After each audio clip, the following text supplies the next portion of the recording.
In this video, I'm going to be going over how to find key levels when we're day trading. So I day trade options, but this is for anyone who's day trading options or equities, futures, even cryptocurrency if you would like.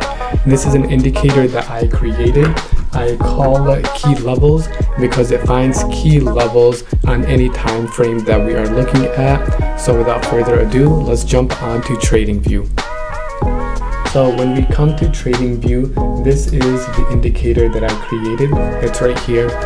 For some reason, when I make this indicator public, it has some trouble having other users open it. So what I'll do is I'll link my Facebook group in the description below, and I'll send you the code to create this indicator yourself.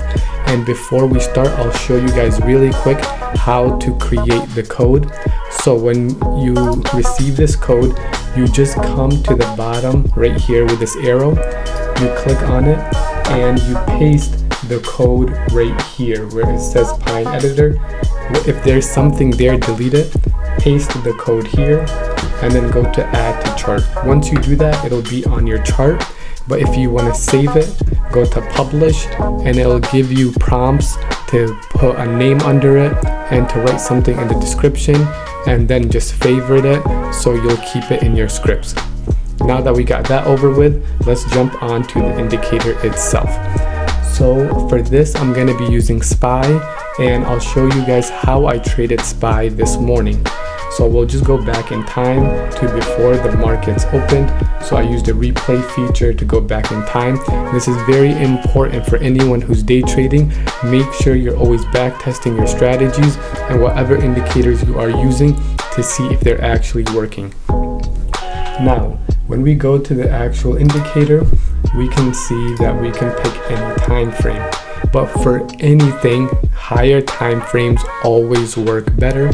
So the first thing I do is I go to the 12 months and I say okay. And when we turn that on, it gives us a couple levels right here and right here. This means that these were key levels for the 1 year time frame.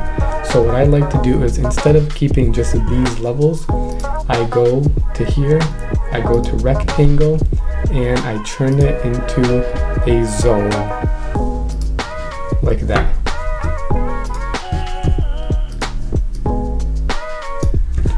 And we can see there's another level all the way down here, and we can turn that into a zone as well. And that is all.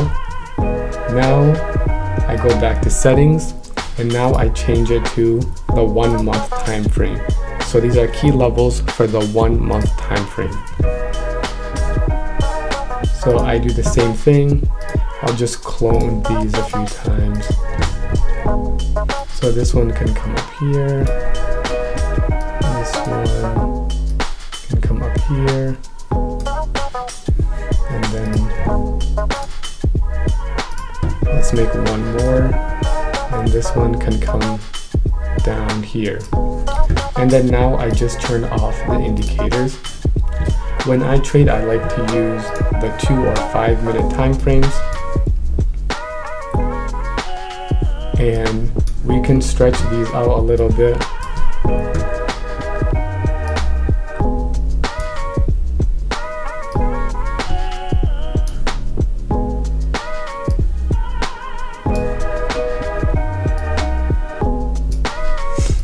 Alrighty, so now we have some key levels to work with, and we can't just jump into these key levels. Once it goes to support, we don't just buy. Once it comes to resistance, we don't just buy. What we do is we look at price action at these levels, and in order to find that, I like to use volume, and that shows up in the bottom here. And I also like to use VWAP. So for my VWAP settings, I just keep the VWAP, the line, the blue line only. So now when we let this play, when the market opens up, there's a couple things that I make sure I do. The first thing is I avoid the first 15 to 20 minutes of trading. So I would avoid the price action right at the open. Now, here are a few strategies that you can use. So now we can see that in pre-market we found support here, and it finally broke out. You can trade that breakout, or you can trade when it comes back and test the VWAP level for that move up. And we can also see that it found resistance at these levels. And what I would do is, when it comes to these resistance levels, I would look and see what is volume doing at these levels. And we can see around here volume is showing rejection. So when it comes back up to test, you can trade to the downside as a rejection. I like to change the colors of these also, just so I kind of know when we're reaching levels of support, levels of resistance. Is just a little bit more friendly on the eyes. And that is all, guys. There's this book that I read that I feel like helps me so much when it comes to reading price action. It's called Volume Price Action. I'll also link the Amazon for that book in the comments down below. It's right here, the book.